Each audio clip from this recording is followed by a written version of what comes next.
Hi guys, स्वागत है आप सभी का मेरे यूट्यूब चैनल पे। जैसा कि मैंने पिछली वीडियो में आपको कक्षा 12 की फिजिक्स के सेकंड चैप्टर में से अक्षीय, निरक्षीय और भी मैंने डेरिवेशन कराई थी। उनमें से एक और डेरिवेशन लेकर आया हूँ मैं। देखिए, डेरिवेशन की हेडिंग क्या है?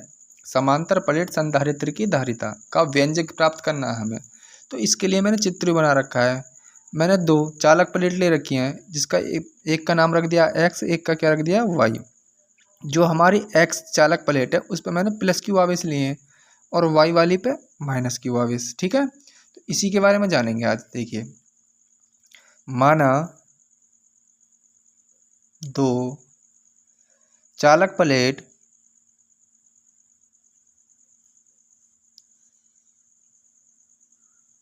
एक्स वाई हैं,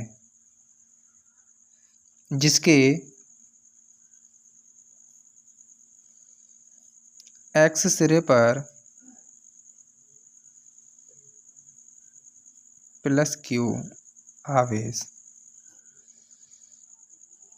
तथा वाई सिरे पर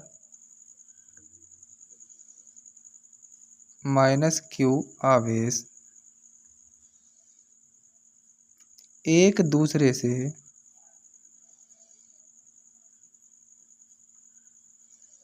देखो कितनी मान लें, दूरी को डी मान लो।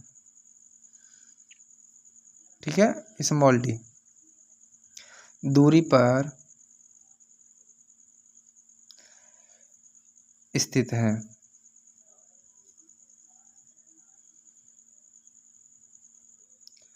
तथा दोनों प्लेटों के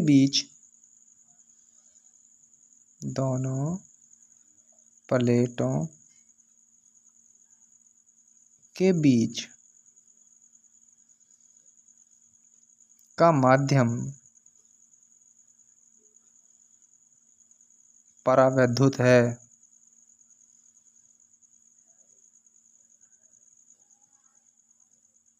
जिसका परावैद्युतांक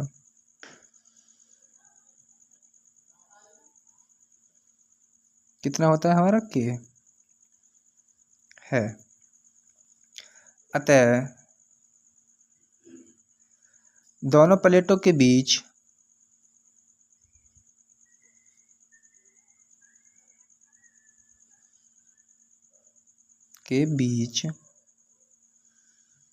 वैद्युत क्षेत्र की तीव्रता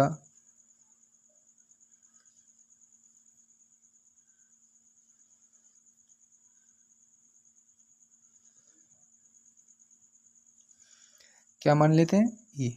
ठीक है, इसका फॉर्मूला निकालेंगे तो ई बराबर होता है हमारा क्या? सिग्मा अपॉन के एप्सिलॉन नॉट। ठीक है, चूंकि सिग्मा बराबर होता है हमारा क्यू अपॉन ए। ठीक है, तो इस वाले सिग्मा की जगह ये वाला मान उठा कर रखेंगे हम।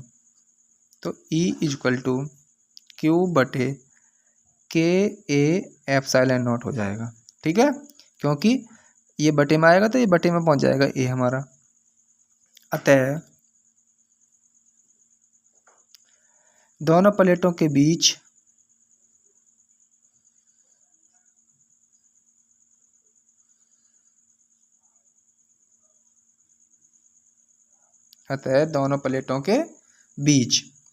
वैद्युत विभवांतर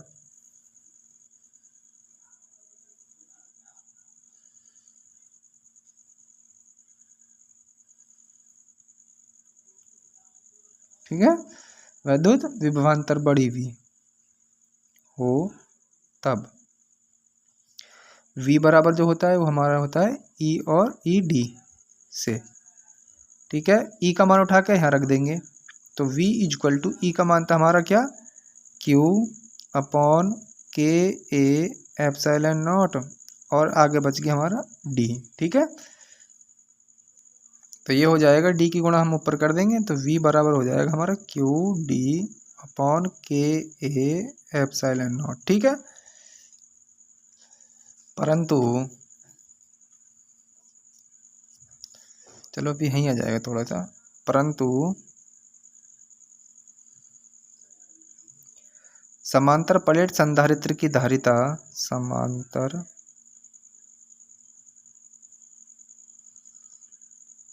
प्लेट संधारित्र की धारिता क्या होता है, वैसे सी होता है, ठीक है। क्या होता है जी हमारा सी। तो सी बराबर क्यू अपॉन वी, ठीक है। पीछे हमारा वी का मान आ रहा था, तो वी का मान जो आ रहा था उसे उठा के यहाँ रखेंगे। तो सी बराबर क्यू अपॉन वी का मान जो आ रहा था वो आ रहा था हमारा क्यू डी, और बटे में था के ए एप्सिलॉन नॉट, ठीक है। उसके साथ साथ देखो क्यू से क्यू कट जाएगा, तो ये हो जाएगा हमारा 1/d, और बटे में हो गया के ए एप्सिलॉन नॉट। तो 1 2 3 तीसरे नंबर वाले की गुणा हम ऊपर कर देंगे, तो ये हो जाएगा सी बराबर के ए एप्सिलॉन नॉट अपॉन डी छोटी, ठीक है। इसमें भी क्या करेंगे हम, के की जगह क्या रखते हैं, के की जगह रखा जाता है 1, कितना 1, तो सी बराबर हो जाएगा हमारा के की जगह तो 1 रख दिया, 1 गुणा ए एप्सिलॉन नॉट अपॉन डी, तो क्या हो जाएगा हमारा सी इक्वल टू हो गया हमारा epsilon not a upon D, ठीक है। यही सिद्ध करवा रहा था, एक बार फिर से समझ लेंगे। हेडिंग थी हमारी समांतर प्लेट संधारित्र की धारिता का व्यंजक प्राप्त करने के लिए बोल रहा था, ठीक है। तो मैंने चित्र भी बना रखा था, जिसको एक प्लेट को तो मैंने x दे रखा है नाम, एक का y। माना दो चालक प्लेट x y हैं, जिसके x सिरे पर कौन सा आवेश था, ये प्लस के चिन्ह लग रहे हैं तो प्लस क्यू आवेश हो गया, तथा y सिरे पर कौन से चिन्ह थे हमारे माइनस के, तो माइनस क्यू आवेश एक दूसरे से स्मॉल डी माना था इसकी दूरी पर स्थित है। दोनों प्लेटों के बीच का माध्यम परावैद्युत है, जिसका परावैद्युतांक क्या मान लिया हमने, के है। अतः दोनों प्लेटों के बीच वैद्युत क्षेत्र की तीव्रता तो होती है ई होती है, ये बना दिया मैंने, ठीक है। तो ई बराबर होता है सिग्मा अपॉन के एप्सिलॉन नॉट। अब इसमें भी चूंकि कनेक्शन लगा के सिग्मा की जगह हम पता है हमें कितना फॉर्मूला था क्यू अपॉन ए, तो इसकी सिग्मा की जगह क्यू अपॉन ए रख देंगे, तो ए तो बटे में पहुंच जाएगा, क्यू ऊपर रह जाएगा, तो ये बन गया हमारा, ठीक है। अतः दोनों प्लेटों के बीच वैद्युत विभवांतर V हो तब, तो V बराबर होता है ED, V बराबर क्या होता है हमारा ED। तो E का मान ये वाला उठा के यहाँ पर रख देंगे, E की जगह तो ये रख दिया मैंने, D की गुणा ऊपर कर देंगे तो QD अपॉन के ए एप्सिलॉन नॉट। परंतु समांतर प्लेट संधारित्र की धारिता जो होती है वो होती है हमारी C, तो C बराबर होता है हमारा Q अपॉन V। तो जो V का मान ये वाला QD अपॉन के ए एप्सिलॉन नॉट हमें इस V की जगह रखना था नीचे, तो Q से Q कट गया, ठीक है। तो यहाँ पर क्यू ए कम, तो एक बच गया, यहाँ टी बच गया, और नीचे के ए एप्सिलॉन नॉट बच गया। तीसरे नंबर वाले की गुणा ऊपर कर देंगे, तो के ए एप्सिलॉन नॉट हो गया, और डी भी सेम, तो के की जगह क्या रख दिया हमने 1, तो सी बराबर आ गया हमारा के ए कम ए एप्सिलॉन नॉट न्यू सेम और डी बटे में। तो एप्सिलॉन नॉट को पहले लिख दिया, ए को बाद में लिख दिया, कोई दिक्कत नहीं इससे आगे पीछे से। तो सी बराबर हो गया हमारा epsilon not a upon D, ठीक है। और इसका मात्रक क्या आता है, फैराड, ठीक है जी। अब चलते हैं नेक्स्ट वीडियो की तरफ, एक और डेरिवेशन के साथ मिलेंगे, ठीक है। तब तक के लिए धन्यवाद।